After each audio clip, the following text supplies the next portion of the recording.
माँ के दिए हुए, माँ बाप के दिए हुए जेवर उठा के लेकर आए, ये ले जाओ आप, इनको बेचकर ना और सबके पैसे चुका दो।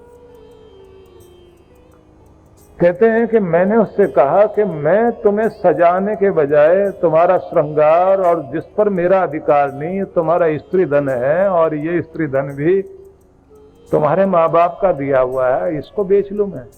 तो कहती है मेरा श्रृंगार आप हो ना, आपका सिरदर्द दूर हो सके जिस चीज से, उससे बढ़िया कोई चीज हो नहीं सकती। कि बस उस दिन के बाद मेरी जिंदगी बदल गई। वो कहते हैं कि वो घटना जिसे दुनिया में कोई लॉजिक देकर नहीं समझा सकता, बदल सकता, उसे प्रेम की भावना, सैक्रिफाइस, त्याग ने ऐसा बदल दिया, मेरा जीवन बदल गया।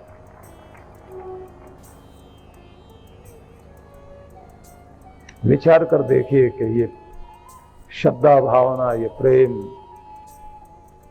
ये कितनी कीमती चीज है। हमने अपने घरों में एक दूसरे के साथ लड़ना झगड़ना तो सीख लिया, प्रेम और त्याग को भूलकर बैठ गए, और हर बात में अगर मगर लॉजिक देना शुरू करेंगे, आर्गुमेंट शुरू हो जाएंगे। तो यहां जो कहा गया है कि श्रद्धावान लभते ज्ञान, ज्ञान वही प्राप्त करेगा जिसमें श्रद्धा है। वो प्रेम वाला व्यक्ति, त्याग वाला व्यक्ति, वास्तविक ज्ञान उसको होता है। वो उसको ज्ञान नहीं कहा जाता जिसको आप सूचनाएं कहते हैं, जिसको आप इंफॉर्मेशन कहते हैं। इंफॉर्मेशन ज्ञान नहीं है। सूचनाएं सब इकट्ठा करके बैठे हुए हैं। ज्ञान बहुत मुश्किल से होता है जब वो अनुभव में आता है, जब उसका व्यक्ति साक्षात्कार करता है, जब किसी चीज को अपनी अनुभूति में लाने के बाद ये कहता है अच्छा ये चीज है जो हम पढ़ते थे।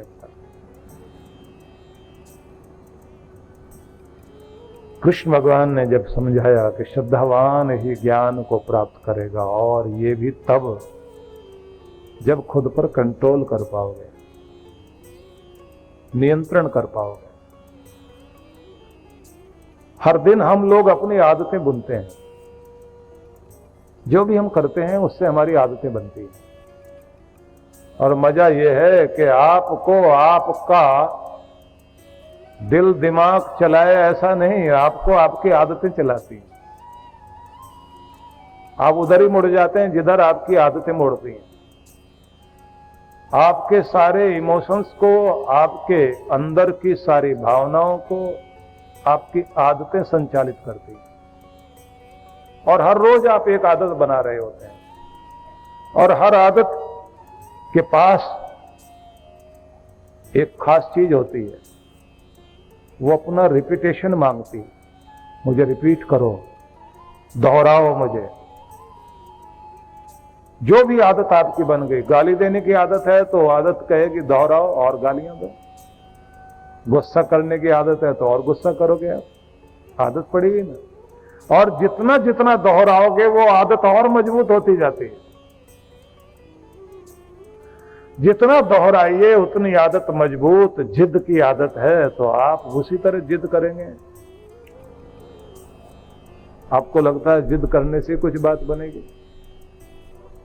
कोई भी तरह की आदत हो सकती है। कमाल तो यह है आपका ज्ञान सिर चढ़ के नहीं बोलता, आपके सिर चढ़ के बोलती हैं आपकी आदतें। बड़े से बड़े ज्ञानी को भी हिला देती हैं उसकी आदतें। इसलिए आदत सबके सिर पे सवार है। अच्छी अच्छी बातें सबको याद है, होगा वही जो आदत होगी। कुछ भी कह लीजिए आप, किसी से सुन लीजिए, बहुत बढ़िया बातें सुनाएगा। अच्छी बातें सुनाने के बाद भी उसके द्वारा होगा वही जो उसकी आदत बन गई। लेकिन भारतवर्ष में यह एक यहां का जो मनोविज्ञान है, पश्चिम का मनोविज्ञान कहता है कि 2 हफ्ते 3 हफ्ते किसी एक चीज को दोहराइए। वो चीज आपके सबकॉन्शियस माइंड में इस तरह बैठ जाएगी कि फिर वो आपकी आदत में शामिल होगी और फिर वो आपको चलाने लग जाएगी। हमारे यहां कहा जाता नहीं, 3 हफ्तों का सवाल नहीं है, सवाल 6 हफ्तों का है। 6 हफ्तों को भी हमारे यहां 40 बोलते हैं कि 40 दिन का जरूरी होते हैं। तो इसलिए आपके पूर्वजों ने एक बड़ी कमाल की बात चलाई, 40 को जोड़ दिया साथ। हनुमान 40, दुर्गा 40, शिव 40, सब जगह 40 है। वो 40 सिर्फ दोहे बोल दिए, बात ये नहीं है। 40 दिन उसका अभ्यास करके देखिए, आपके मन पर वो चीज राज करने लग जाएगी। किसी एक अच्छी चीज को 40 दिन लगातार दोहराओ, देखिए कमाल। आप आदतें धो पहुंच के साफ भी कर सकते हो, नई आदतें बना भी सकते हो, लेकिन इतनी हिम्मत चाहिए कि 40 दिन आप धक्का देकर अपने आप को उठाओ, चलाओ, बैठाओ, कराओ। हॉस्पिटल में नशा छुड़ाने वाले भी कहते हैं, लेके जाएंगे ना जब, तो कहते 1-1.25 महीना तो लगेगा, मतलब 40 यहां रखना पड़ेगा। तो ये जो हमारी साइकोलॉजी है, हमारा भारत का मनोविज्ञान अद्भुत है। इसमें एक महत्वपूर्ण बात आती है, अगर श्रद्धा जुड़ गई, कमाल करेगा व्यक्ति। उन लोगों को देखा जिनका एक ही एक बेटा गंदा नशा करता था, मां मर गई और पिता असहाय खड़ा हुआ है, रोते हुए अपने पिता को देखा और जाते हुए मां को देखा था, जिसने ये कहा था मेरे बच्चे तू सुखी रहना, लेकिन ये नशा छोड़ गया। मन में आग लग गई। अब पिता लेकर गए बाहर, विदेश में इलाज कराया और बेटा एक सफल व्यक्ति बनकर दुनिया में नाम कमाया। क्योंकि एक श्रद्धा, एक भावना के साथ जो आपके अंदर आग जगती है, वो आग आपकी जिंदगी को बहुत ऊंचा ले जाती है। और ये सिखाने वाले जो लोग होते हैं ना, जो आपको गलत तरफ लेके जाते हैं, ये जो आजकल पार्टियों से लेकर ये जो कंपनी बना लेते हैं ना लोग, किसी की भी बैड कंपनी हो गई, गलत संगति हो गई, खींच के ले जाएगी गलत तरफ। और आजकल एक एक बेटा, एक बेटी, और फैशन के नाम पर कोई रेव पार्टी, कोई दूसरी पार्टी। अब तो हुक्का बार शुरू है, गली गली में, अनेक फ्लेवर में है। नए सोच के साथ, नए फैशन के साथ पहुंचेंगे वहां। नशा करने वालों ने, कराने वालों ने बहुत तरीके ढूंढ रखे हैं। टॉलस्टॉय को आपने पढ़ा हो तो उन्होंने एक कहानी लिखी थी जिसका सार बता देता हूं आपको, कि शैतान ने धरती पर राज करने की बहुत कोशिश की और चैलेंज रखा गया कि एक किसान है, अगर उसको हिला के दिखा दो तुम, तो मान लिया जाएगा कि तुम भी दुनिया में राज कर सकते हो, क्योंकि उसके अंदर भगवान है, उसके अंदर श्रद्धा है, उसके अंदर विश्वास है। तो सारे शैतान ने अपने औजार इस्तेमाल कर लिए। आखिर में जब कुछ नहीं बना तो उसने कहा कि एक काम हो सकता है, मेरे पास एक दवाई है जो शैतानों के काम आती है। अब मैं आगे कहानी नहीं बताता, दवाई आप समझ ही गए होंगे। बोले जो आदमी के अंदर जाए और शैतान बना दे और क्या क्या कर दे, किसी तरह से उसको वो पिलाओ और उसी का व्यापार करना सिखा दो और वैसी पार्टियां करना सिखा दो। जो अपनी पत्नी का उदास चेहरा देखकर परेशान हो जाता है, वो अपनी पत्नी को सबके सामने थप्पड़ मारेगा। जो जीता ही अपने बच्चों को देख करके है, वो बच्चे उठा के फेंक देगा कि पिलाओ ये। अद्भुत कहानी लिखी है उन्होंने। कभी आपका मन हो, अगर कुछ दुनिया के महान लेखक हुए हैं जिन्होंने अलग अलग तरह से लिखा है कुछ, एक तो तुर्गनेव, एक टॉलस्टॉय, रविंद्रनाथ टैगोर, जातक कथाएं और पंचतंत्र की कथाएं, इन लोगों ने, और एक और हुए हैं यूरोप के एक बहुत अच्छे चिंतक थे, उनकी भी आप छोटे छोटे बच्चों के लिए कथाएं लिखी उन्होंने। उस व्यक्ति की कथाएं जो आप ये जो अंगूर खट्टे हैं ऐसे करके जो कहानियां पढ़ते हैं ना छोटे बच्चों से, उनका नाम था ईसप। ईसप की जो कथाएं हैं कि उस मालिक ने, परमात्मा ने दुनिया बनाई, मधुमक्खियों को डंक देकर कहा मधुरता दोगे तुम दुनिया को, पर तुम्हारी मिठास के प्रति धन्यवाद करने नहीं आएंगे लोग, धुआं करके तुम्हारा गला घोट के तुम्हारा शहद छीन ले जाएंगे। उनका सामना करने के लिए तुम्हें डंक दे रहा हूं। और कहा भले लोगों, मिठास बांटना, लेकिन उनके प्रति जो मुफ्त खोर हैं और चोट पहुंचाने से बाज नहीं आते, उस अन्याय का सामना करने की ताकत भी रखना सीख जाओ। बहुत तरह तरह की कथाएं छोटे छोटे लिखे इन लोगों ने, बड़ी जिंदगी की सीख दी। क्योंकि हमें अपनी बात कहनी होती है, जब कोई बात समझाते हैं तो कोई उदाहरण देना होता है, और मेरे सामने ये प्रश्न ज्यादा आता है कि कोई उदाहरण भी अगर दिया जाए तो इतिहास को लेकर के देना चाहिए, जो दुनिया में सच घटनाएं घटी है। सत्य कथाओं को कहने का मतलब होता है कि किसी भी चीज को, सत्य को कहते हुए आप उसके प्रति एक विश्वास जगा पाते हैं। क्योंकि हमारी कोशिश होनी चाहिए कि एक एक व्यक्ति के हृदय में वो भाव जाग जाए, उसकी दुनिया बदले, उसका सौभाग्य का सूर्य उदय हो। तो इसलिए कृष्ण भगवान की अमृतमयी वाणी के प्रति मैं कुछ शब्द कह रहा हूं, तो मैं थोड़े शास्त्र के वचन सुनाता हूं पहले आपको कि श्रद्धा के लिए क्या कहा गया हमारे ग्रंथों में। कृष्ण भगवान ने तो यह कहा कि जिसके पास श्रद्धा है और खुद को कंट्रोल करने की ताकत, सच्चाई का सत्य ज्ञान उसकी जिंदगी में आएगा, सच्ची शांति और सच्चे आनंद को प्राप्त जरूर कर लेगा।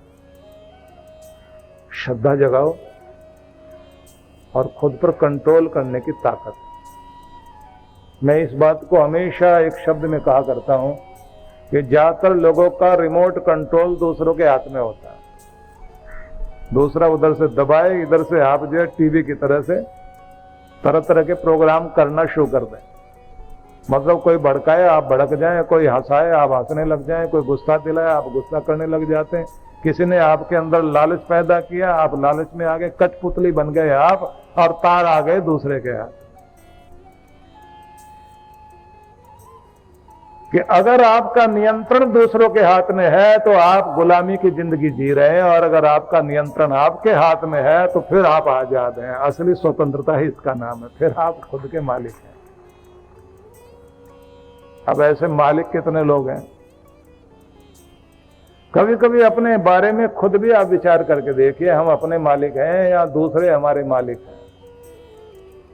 थोड़ा सा जोश दिला दें तो जोश में आ जाएं, निराश कर दें तो निराश हो जाएं। कुछ भी कोई करा देता है। और दुनिया में ज्यादा से ज्यादा वे लोग धोखा खाते हैं जो बहुत इमोशनल होकर जीते हैं।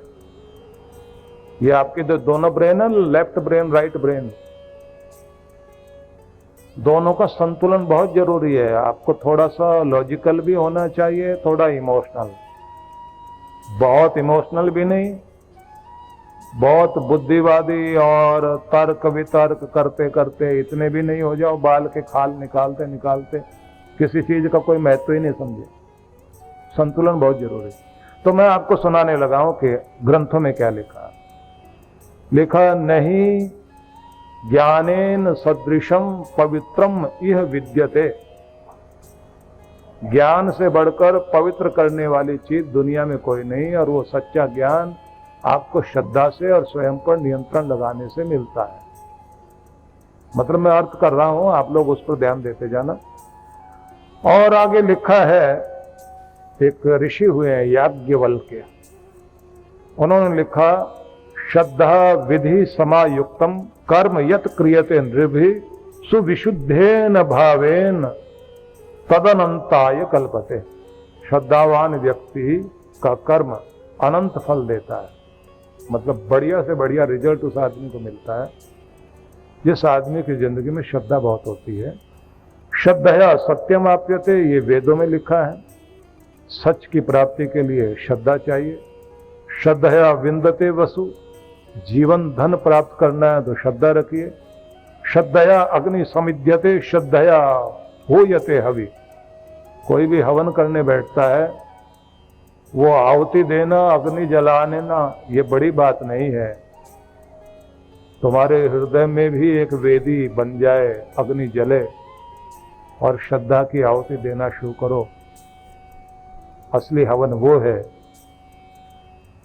भवानी शंकरो वंदे श्रद्धा विश्वास रूपिणो। तुलसीदास जी महाराज ने इस बात को कहा कि अगर शंकर भगवान और मां पार्वती को भी वंदना करना चाहते हो तो ध्यान रख लेना, शिव कोई और नहीं, तुम्हारा विश्वास है, और पार्वती कुछ और नहीं, तुम्हारी श्रद्धा ही पार्वती है। श्रद्धा और विश्वास ही तुम्हें फल दिया करते हैं। इसलिए जब अपने भगवान की पूजा करोगे तो समझ लेना तुम श्रद्धा और विश्वास के सहारे ही अपने भगवान के होने जा रहे हैं, और उसी से तुम्हारी झोली में वरदान मिलते हैं। वेदों में आगे कहा गया है, श्रद्धा प्रातः हवामहे। सुबह उठ करके अपने अंदर ऊर्जा मांगते हो, बल मांगते हो, श्रद्धा की भी का भी आह्वान करो, श्रद्धा को भी पुकारो। क्योंकि जितनी श्रद्धा उतना ही कर्तव्य के प्रति लगन होगी, उतनी सेवा करोगे, उतना खुद को बनाने की भावना जागेगी, उतना ही आप अपने वक्त की कद्र करोगे। नहीं तो देखते देखते दिन बीतते जाएंगे, समय हाथ से निकलता जाएगा, और तुम्हारी जिंदगी बटी हुई है वक्त में। जब तुम वक्त खराब करते हो किसी का भी, अपना और दूसरे का, तो उसका मतलब है कि ना तो तुम्हें अपनी जिंदगी की कद्र है, ना दूसरे की जिंदगी की कद्र है। तुम उसकी भी जिंदगी को खराब कर रहे हो और अपनी भी जिंदगी खराब कर रहे हो। और जब श्रद्धा होगी आपके अंदर तो आप किसी का वक्त खराब नहीं करोगे, उसके भी समय का मान देते हुए उसकी जिंदगी की कद्र करोगे, और अपना भी समय का ध्यान रखते हुए एक एक क्षण का लाभ लेते हुए जीवन को उस ऊंचाई पर ले जाओगे जिसका तुम सपना देखते हो। श्रद्धा ही तुम्हें उस सपने को दिखाएगी और वहां तक लेकर के जाएगी। इसलिए ये ध्यान रख लीजिए, एक विश्वास जब आपके अंदर जागता है, जैसे एडमंड हिलेरी जब अपना एवरेस्ट का सपना देखकर उसके लिए चला, तेंजिंग और हिलेरी दोनों ने एक दूसरे का साथ निभाया। और उससे पहले अगर आप उसकी बात ध्यान दें, जो उसने अपने मित्रों के साथ एक मीटिंग में कहा था, मित्रों ने एक पार्टी दी कि तुम एवरेस्ट की, पहला एवरेस्ट विजेता जिसकी मैं बात कर रहा हूं, तो सबने उसको कहा कि चलिए आपने मन में ठान ही लिया, आप इधर जा रहे हैं। तो सब मित्रों ने पार्टी दी। उस पार्टी में सब लोग इकट्ठे थे। तय हो गया कि अब ये आदमी मानेगा नहीं, क्योंकि उससे पहले श्रद्धा की परीक्षा थी। किसी ने कहा हिमालय जो बर्फ का घर है, जाकर लोग जाते हुए वहां सफल नहीं हुए, मर के आए, और ऐसा ऊंचा चढ़कर आपको मिलेगा भी क्या। इस तरह की बातें करने वाले बहुत लोग थे। जब देखा अड़ियल है आदमी, क्योंकि श्रद्धा अड़ियल भी बनाती है, भी ध्यान रख लेना। जिस आदमी का अपने कर्तव्य के प्रति बहुत ज्यादा जोर होता है और जिद होती है, अंदर प्यार भी होता है, और जिद ऐसी जिसको कोई हिला ना पाए।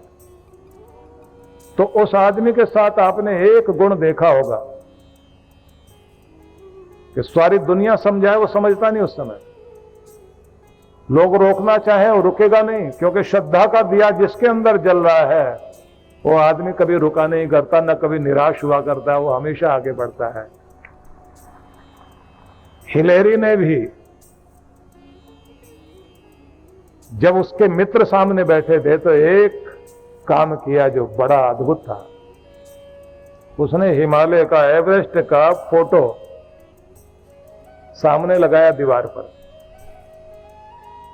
और एक पेंसिल लेकर हाथ में उसकी चोटी पर निशान लगाते हुए कहा, है हिमालय, एवरेस्ट की चोटी तो दुनिया में सबसे ऊंची चोटी है। तुझे फतह करने के लिए मैं चल रहा हूं। मानता हूं कि तू बहुत ऊंची चोटी है, तुझसे बढ़कर कोई ऊंचा नहीं, लेकिन तू जितनी ऊंची है उससे ज्यादा ऊंची हो नहीं सकती। आदमी का हौसला इतना ऊंचा होता है वो तुझसे भी ऊपर जा सकता है और आसमानों तक भी पहुंच सकता है। मैं उस हौसले के साथ तेरे ऊपर अपने पांव रखूंगा। यह है विश्वास, यह है श्रद्धा कि मैंने यहां तक पहुंचना है। और इसी के साथ जुड़ी होती है जिद। अब मैं इस बात को ऐसे कहना चाहूंगा, अगर आपको अपने प्रति श्रद्धा है तो अपने स्वास्थ्य के प्रति विश्वास करिए और अपने मन में ये ठान लीजिए कि बीमार नहीं पड़ना, अपने आप को ठीक रखना और अपना बुढ़ापा बेहतरीन ढंग से व्यतीत करना। क्वालिटी वाली जिंदगी जीनी है, क्वालिटी वाली नींद लेंगे, क्वालिटी वाली जिंदगी जिएंगे, क्वालिटी वाले कर्म करेंगे, हर चीज में गुणवत्ता होगी। हमारे कर्म करने का, हमारे उठने बैठने का, हमारे जीवन चलने का, चलाने का, हमारी जीवन शैली, लाइफस्टाइल सब एक क्वालिटी वाला होगा। अगर आपके मन में ये विश्वास जाग गया तो इसको श्रद्धा कहते हैं। और इस तरह से जब जीना शुरू करोगे तो लोग आपकी नकल करेंगे। असली हीरो वही होता है जिसकी नकल करें लोग। वो जैसे चले वो फैशन बन जाए, आपको नकल करने की जरूरत नहीं पड़ेगी, आपकी नकल लोग करेंगे। लेकिन तब जब आपके अंदर कोई विश्वास हो, आपके अंदर प्रेम हो, आपके अंदर कोई गहन श्रद्धा हो। इसलिए कहते हैं हर रोज अपनी श्रद्धा को तीव्र करो। एक और हमारा ग्रंथ है जिसको बोलते हैं तैत्तिरीय महाब्राह्मण। इसी से तैत्तिरीय उपनिषद निकला। उसमें लिखा श्रद्धया देवो देवत्वम अश्नुते। बड़ा प्यारा शब्द है ये कि देवताओं ने देवतापन कैसे पाया। श्रद्धा थी उनके पास, तभी वो देवत्व को, देवतापन को प्राप्त कर गए। देवता बनना है, श्रद्धा जगाओ, विश्वास जगाओ। इसलिए मैंने आपसे कहा था कि जिसकी श्रद्धा मन में है, दिल में है और अपने मां बाप के प्रति श्रद्धा है, वो कुछ भी बोलते हो, बच्चा सेवा भी करेगा, उनका ध्यान रखेगा, उनका जी नहीं दुखाएगा। और जिनकी श्रद्धा नहीं है, उनके माँ बाप की चारपाई भी घर में उनको भारी पड़ेगी। बाहर तक ले जाने की कोशिश करते हैं। और वो लोग जो वृद्धाश्रम में छोड़ के आते हैं, ओल्ड एज होम में, श्रद्धा हिल गई, बूढ़ी आंखों में आंसू तैरते रहें, नहीं फर्क पड़ता उनको। लोग जो है अपने बच्चे पालते हैं ये सोच के कि आज मैं इसकी उंगली थाम रहा हूं, कल बूढ़ा हो जाऊंगा, हाथ मेरे कांपेंगे, सहारा ढूंढूंगा, मुझे सहारा और कहीं ढूंढने की जरूरत नहीं, मेरा बच्चा ही मेरा सहारा बनेगा, मेरे साथ खड़ा होकर चलेगा। जब अपने बच्चे को बड़ा होता देखता है कोई भी व्यक्ति, उसे लगता है कि मेरा बेटा बड़ा नहीं हो रहा, बच्चे के रूप में मैं ही जवान हो रहा हूं। उसे अपने बच्चे को देखकर लगता है मेरे जूते मेरे बेटे को आने लग गए, मेरे कपड़े उसको आने लग गए हैं, मेरे जैसे ही चलता बोलता है हंसता है। उसे लगने लगता है मेरा ही रूप धारण करके आ गया है। उसे लगने लग जाता है कि जब मैं बूढ़ा होऊंगा अब फिक्र नहीं है, आ गया ये। भावना तो बहुत होती है लेकिन कभी कभी ज्यादा ही हो जाती भावना। वो हरियाणा में एक आदमी घास का गट्ठर लेकर के अपने घर की तरफ आ रहा था चला हुआ। किसी ने आके सूचना दी, पता है तुम्हारे घर में बेटा पैदा हुआ है। सुनते इतना खुश हो गया, अच्छा। अपना घास का गट्ठर उठा के जमीन पे फेंक दिया, बोले अब तो इसको लेके वही जाएगा, मुझे ले जाने की जरूरत नहीं। इतना बड़ा विश्वास मत कर लो कि वो तुम्हारी जिम्मेदारियां तुम्हारा बोझ उठा लेगा। हाँ, अगर उसके अंदर श्रद्धा के बीज बोए तो तुम्हारी जिम्मेदारी की बात क्या, तुम्हारे परिवार समाज और अपने देश की जिम्मेदारी भी वो उठाएगा जरूर, क्योंकि वो श्रद्धा वाला बनेगा। मुझे बड़ा आश्चर्य लगता है कि गांव में बहुत कम पढ़े लिखे लोग, ज्यादा पढ़े लिखे लोग नहीं, लेकिन जब मैं फौजियों को देखता हूं ना, गांव के बेटे हैं। नेशनल डिफेंस एकेडमी में एक बार मुझे पूना में जाने का मौका मिला। मुझे वहां कुछ बोलना था उन लोगों के बीच। मैं उनको कह रहा था कि दुख में लोगों को भगवान याद आता है और जब कोई आपद स्थिति आती है तो जवान याद आता है। देशभक्ति के गाने भी उस समय ज्यादा गाए जाते हैं, 15 अगस्त और 26 जनवरी। सारा साल में दूसरे गाने चलते हैं। पर मैंने उनसे कहा कि पर एक बात जरूर है, अगर दुख में भगवान याद आता है और जवान भी याद आता है तो फिर जवान का भी स्थान भगवान से कम नहीं है, आप लोगों का स्थान भी कम नहीं है। तो बाद में जब मैं पूछ रहा था कहां से हैं, राजस्थान से, पंजाब से, फलाने से, कौन से शहर से, शहर नहीं बताते, वो गांव, उस गांव से। बहुत पढ़े लिखे नहीं है माँ बाप, लेकिन अपने बच्चों के अंदर वो भावना जरूर पैदा की। जननी जने तो भक्त जन याद आता या शूर, नहीं तो जननी बांझ रहे कहें गवावे नूर।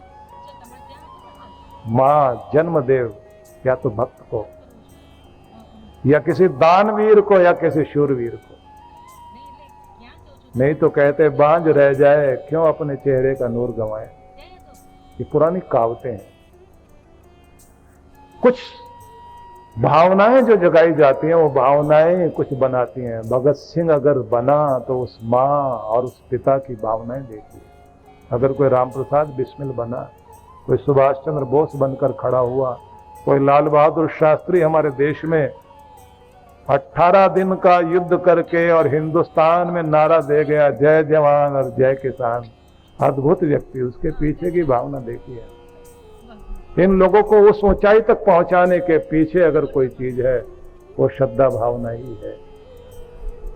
अब तो सारी चीजें पढ़ाने लिखाने की जिम्मेदारी ले ली स्कूल ने। स्कूल वाले अपना कोर्स पूरा करते हैं और आजकल तो यही हो गया, ज्यादातर तो वो फीस लेने का काम करते हैं, बाकी पढ़ाने का काम तो ट्यूटर करता है। कुछ स्कूल मॉरल एजुकेशन के लिए भी काम करते हैं, बहुत अच्छी बात है। कुछ स्कूल इस बात का भी ध्यान रखते हैं कि चाइल्ड साइकोलॉजी पर भी काम किया जाए और उनके अंदर के डरों को खत्म करें, उन्हें बहादुर बनाएं। लेकिन मैं फिर आपसे कहना चाहूंगा, पुराने ऋषि मुनियों ने जो भी, जैसे हम लोग देखते हैं ना कि अलग अलग समय में अलग अलग देशों से भारतवर्ष में विदेशी यात्री आए, जैसे मेगस्थनीज आया, फाइयान आया। मेगस्थनीज ने जो अपने वर्णन किए उनमें एक बात बड़ी अच्छी कही कि भारतवर्ष में जो ताले नहीं लगते हैं, यहां लोगों के दरवाजे खुले रहते हैं और अनजान व्यक्ति का भी घर में स्वागत जो है इतने अच्छे से करते हैं कि जैसे कोई अपना ही आ गया हो। सोने चांदी के बर्तन इनके घरों में है। कहता है इनके मन में जो इतनी अच्छी भावनाएं हैं, इनके पीछे इनके गुरुजनों का हाथ है। और गुरु वो लोग जो शिक्षा देते हैं जंगल में, वनों में, जिनके गुरुकुल बने हुए हैं, जहां राजा का बेटा भी पढ़ने जाता है, रंग का बेटा भी पढ़ने जाता है और सबको एक ड्रेस मिलती है, एक जैसा रहना होता है। उनके अंदर जो बीज बोए जाते हैं वो भावनाओं और श्रद्धा, नैतिक शिक्षा, उनके चरित्र का निर्माण। भारत ने अगर वो ऊंचाई देखी थी, इसी कारण मैं ये बात जरूर कहना चाहूंगा आप लोगों को, अपने बच्चों को आप रुपया, पैसा, गिफ्ट वगैरह जो भी देते हैं, उसके साथ साथ हो सके थोड़ा समय दो और उनको भाषण मत देना। आपके भाषण से उनको कुछ नहीं समझ में आता। उनके साथ वो वातावरण पैदा कीजिए जिस वातावरण को आप अपने बच्चों में देखना चाहते हैं। वैसा जी के दिखाइए, वैसा घर का वातावरण बना के दिखाइए। वैसे ही आप अपने बड़ों का मान करें। वैसे ही जैसे आप चाहते हैं कि आपके बच्चे को आप बता रहे हैं बेटा सुबह उठ करके अपना बेड खुद ठीक करना है, अपना बैग तैयार करना है, अपनी प्लेटें उठाते हो तो जहां से उठाते हो वहीं जाके रख कर आओ। भोजन जब किचन से लेते हो तो भोजन लेकर के डाइनिंग टेबल तक अपने आप लगाओ और जब भोजन कर लेते हो तो विद थैंक्स वापिस जाकर के प्लेट रखना और माँ को धन्यवाद करो जो तुम्हारे लिए ये सब कुछ करती है। और सुबह उठ करके तुम्हें अपने मदर को जो आप गुड मॉर्निंग या नमस्ते, नमस्कार, राम राम जो भी आप बोलते हैं अभिवादन के शब्द, वो बुलवाना चाहते हैं बच्चों से। और अपने बच्चों के अंदर जो लीडरशिप क्वालिटी आप पैदा करना चाहते हैं तो उनको हर चीज में आपको आगे रखना होगा, आगे खड़ा करना होगा।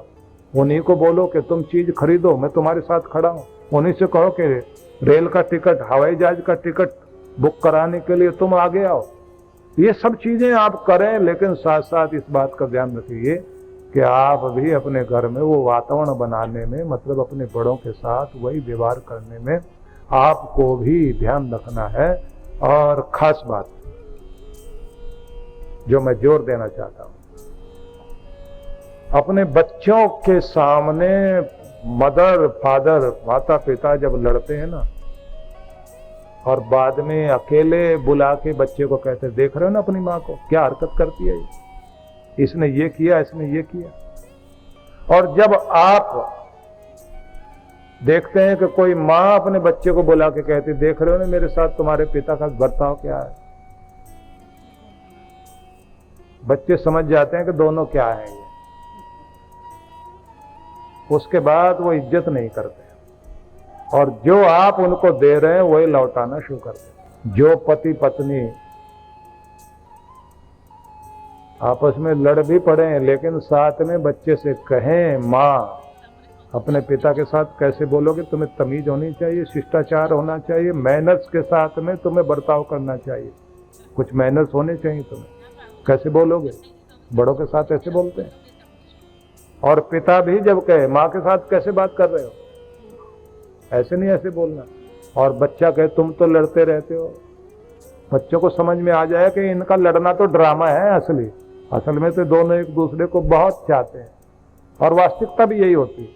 कद्र कराओ अपने बच्चों से, उनके सामने शिकायत करोगे तो गड़बड़ होगी। और एक बात और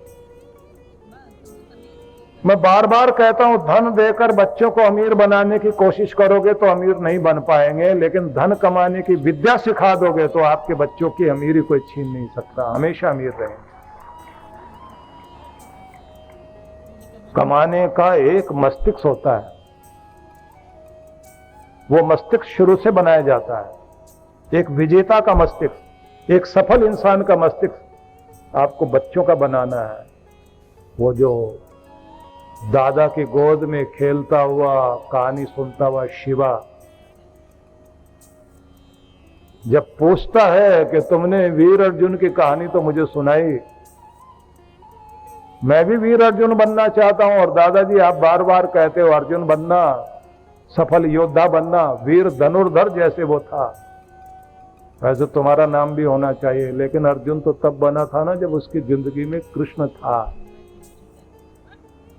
मेरे पास तो दादाजी कृष्ण है ही नहीं, मैं कैसे वीर अर्जुन बनूंगा। शिवाजी ने जब ये कहा तो दादा क्या कहते हैं, दादाजी बोलते हैं देख बेटा तू अर्जुन बनने की चेष्टा कर, कृष्ण तो तुम्हें ढूंढते हुए अपने आप तुम्हारी जिंदगी में आ जाएंगे, एक न एक दिन तुम्हारा कृष्ण तुम्हें मिल जाएगा।